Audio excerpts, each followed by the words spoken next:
The following podcast is a work of fiction. All characters are the creation of Peter Williams. Any resemblance to someone living or dead is purely coincidental. Thank you. Well. It has been a while now, hasn't it? Are you doing well? Have you had many pleasant dreams? Did you enjoy the horror days? Well, today we start a new story. And although there aren't any tentacles that I know of in it, we shall stick with the name Tentacle Tuesday, for all Tuesdays should be filled with squirmy, lively, ticklish tentacles that make your heart pound with excitement. Uriel's Apprentice takes us back nearly 4 decades before the events of Detective Warren Stevens versus the cult of Ickyatsu, and deals with the origins of Mr. Allister, Maggie, and how Uriel came to have an apprentice. We start this particular chapter in a place of desolation, a place where evil souls lay bound. Before we begin, let me reintroduce myself. I am your host on this journey, Lord Peothra. And I do need to warn you that this podcast does contain images of graphic violence, child endangerment, and foul language. It is not intended for children under the age of 13. That being said, I hope you enjoy this story. If you do, or you want to tell us your thoughts on our last story, feel free to message us at Mr. Tentacle, that's Mr. as in M-R, Tentacle, Lord Peothra, that's spelled Peothra, at gmail.com.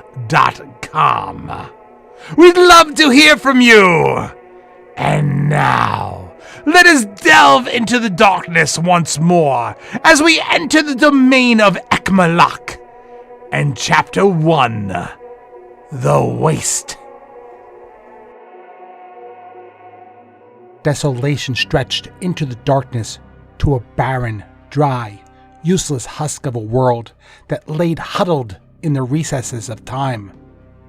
A spinning requiem caught in the solace of empty thoughts, empty dreams, and desires, defined only by the bleakness that gives it life. Rising up from it, from the waste, holding no true form, a vat of ink-like darkness was Ekmalak, the fallen one. Faceless, yet a multitude of faces, all to be seen at once. Harrowing, skull-like, twisted, broken images of human, non-human, animal, and nonsensical. Images that bubbled forth to a surface, as if seeking breath, screaming, begging into the endless void that stretched before him, all forever looking, forever beckoning for you to look and behold him, Ekmalak, the Magnum Malam. To deny it or him was mortal foolishness. To embrace him, a sickly, sweet, never-ending spiral of corruption, allowing yourself to become anything you want at the cost of who you are and were meant to be. A trap of self-indulgence that leads to an eternal emptiness, a path that leads only to one singular spot, the waste, where all things of darkness come to fall at his feet. The waste, the place where Malanthorn, fallen angel, general in the revolt, and now a lost and empty vessel, had returned to die. In the past he had served his master well, a true blight on existence, a horror to behold as he stood with Ekmalak in defiance as they flew into battle at the fall of creation, his horns held high, his wings a leather mockery to the glorious ones worn by Mikkel and his brethren. Malanthorn and his kind had worked diligently to bring humanity to their level, to corrupt Aldone's new creation and twist it to their own liking. And it had worked, as all creation seemed to be descending into desolation. But Aldone knew all of these things and sent forth the word. He sparked new life and bound creation to his flesh. This forced Ekmalak into the waste, chaining him there until a time. And now that Ekmalak was no longer able to lead in his true form, he brought forth the Kadric Order, giving them each a piece of himself to ignite the flames of darkness in the human heart.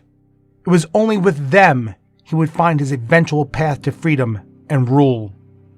As the eons passed, a weariness took hold of Malinthorn. He began to ponder what was the point of their revolution. How was this desolation a new life? Yes, they were no longer subservient to Aldone, but he and his kindred were still slaves to Ekmalak and his whims. Their revolution was a failure, a lie, and in the end, he had become a twisted tool of hate. As he pondered these things, Malinthorn heard the familiar sound of dried, leathery wings as a small, impish demon landed near him. Mr. Malinthorn, I have been sent by him with a message. Speak, dog, Malinthorn grumbled.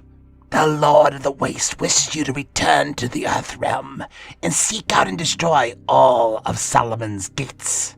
Malinthorn had heard of these devices, created before the Word and used by a group of humans to traverse time. These humans had become a true adversary of the Kadric Order. It was no wonder he had wanted them destroyed. But why now? Why after over 1,000 years? What was Ekmalak thinking? Why had he waited so long? Something smelled wrong, but he dared not disobey. Tell our master I will head out immediately, Malinthorn answered. The imp-like creature bowed and flew off into the horizon. Over the next 10 years, he sought out the Solomon Gates, killing every man, woman, and child associated with them. It kept him busy and away from the waste and its endless nothingness. But now he was nearly finished with his mission. He had one more gate to eliminate, and then he would be summoned home. This was no comfort, for he did not wish to return. He flew up into the blackness of the new moon. This would provide him both cover and power. As he plummeted towards the monolithic structure, someone rose from behind it. An angel? No, none of them were permitted assistance. It had been why his work had been so easy. Smiling in anticipation, he pulled his axe off his back and ignored the being ascending above him. First, he thought, the gate, and then he could smote whatever these humans had put together. With a swing of his axe, a ball of red energy flew at lightning speed towards the gate below. The blast shook the air, and Malinthorn sneered in victory as he could hear the screams of the wounded. But his victory had not been as easy as he had thought. The person circling above now drew a blade and came hurtling out of the sky towards his back. Malinthorn barely had time to turn with his axe and defend against a blow that sent him crashing towards the earth. But before he hit the ground, this thing was below him and struck him with such a force he went flying backwards. Malinthorn bent over, crippled in pain as he spit up some blood, desperately trying to regain both his composure and the upper hand. This had to be an angel in human service. Aldone must have decided that he had had enough and allowed one of his servants to assist to put a stop to Malinthorn and the destruction of the Solomon Gates. Malinthorn hung in the air, gasping for breath as his foe rose to meet him. He took a good look at the man. It is a man, a human. His wings were not of flesh but energy, and the blade. It looked like Uriel's, the Lumen Sum. But this isn't Uriel. The man looked at him with cold impunity. His eyes seemed to glow a deep amethyst as he hung there, as if debating something. And then, out of nowhere, he spoke. Okay, I will do as you ask, Malinthorn. I will give you a new start. Malinthorn was stunned at the statement. He seemed to know the confusion in his heart. Within seconds, the man was behind him, and a searing pain ran through his flesh as he felt a cutting sensation. Malinthorn began to fall from the sky at an alarming rate. It was then he realized his wings. He had sliced off his wings. He hit the earth, plowing deep into a hillside, just outside a small farming village. His bones bent under the force of his own momentum, until finally he came to a stop. He lay there and waited for what seemed like hours for the man to come and finish him, but he never did. What did he mean? New start. Slowly, he pulled himself up and hid in a barn near a small human village, where he passed out from the pain. He awakened to what had to be days later, to a woman putting ointment on his wounds and binding him with bandages. He could have killed her with a swipe of his claws, but she fascinated him. He managed to choke out a simple question. Why? She simply answered, I was taught we should love all our enemies. That statement made no sense. It was an utter contradiction to everything he believed. He thought her foolish. He would pretend to accept her kindness, heal, and then kill her and the village. New start. He scoffed at the notion. He was a fallen angel, a demon of the waste. There was no going back. But every day she came and cleaned his wounds and rewrapped his bandages. She would sit next to him and read. The stories were of a man, kind, loving, forgiving. The more she spoke of that man, the more he wanted to hear. One story in particular resonated with him. The prodigal son. How? How could a father forgive such sins and welcome someone home? How? It made no sense. His head swam. His mind was troubled. He had to kill this woman soon. Before what? In the end, he spent his days watching over her family, until finally she passed away. When she did, he returned to the waste, knowing full well Ekmalak was waiting, that there was no escaping. This had been his second betrayal, and this time it was Ekmalak, not Aldone. Mountainthorn didn't even try to defend against the blow sending him into a cliff wall. You knew I was watching. You knew I would kill you upon your return, and yet here you stand. Ekmalak took his horns without effort and plunged them into his flesh, pinning him to an old stone wall. There you shall lie in an endless torment. You shall watch as the sun rises over the waste, searing your flesh, boiling it away. And if you think dying will free you, you are wrong. You will suffer this until I rise and take creation for myself. What seemed an eternity of pain and regret passed, and each new day a new torment seemed to emerge. Then, to his surprise, a shadow crossed his face, covering the sun's light. Who? He tried to make out the silhouette, but the impossibility of what he saw only made him believe that madness had set in. Demon, the shadow said to him, why do you lie here in such a state? He tried to talk, but only managed to cough up blood. Here, she said, drink this. He laughed to himself and wondered, is this Ekmalak's final punishment? To have a mirage offer me hope? They call you Mountainthorn, or did. I have no name, Mountainthorn sputtered, trying to disengage from the specter. He wanted to be left alone. Hallucination or no, he didn't want to be bothered. Leave me. I am nothing. Let me suffer as it is willed. I don't like that name, the girl said thoughtfully, disregarding his statement. She moved so that the sun was no longer behind her, and he could see her clearly now. Bright blue eyes and silver hair. Uriel? No wings. And Uriel would never come to the waste. So, if she's not Uriel, who is she? More importantly, why? If she was 10, it would be a stretch. It made him ponder.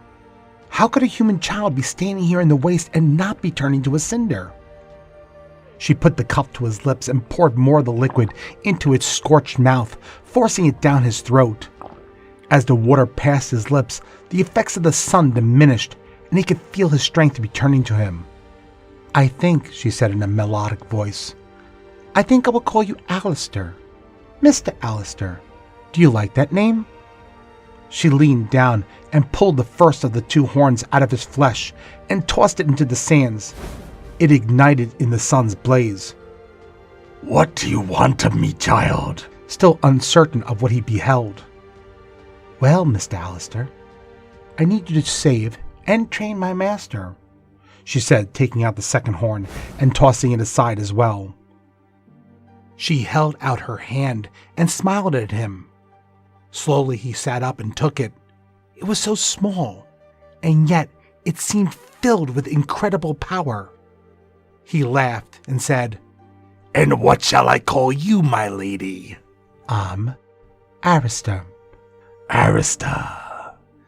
That's an unusual name. She led him across the plain and then a river. Mr. Allister, I know your sins weigh heavily on you, and I won't lie. You have a long journey in which you will be tested many times.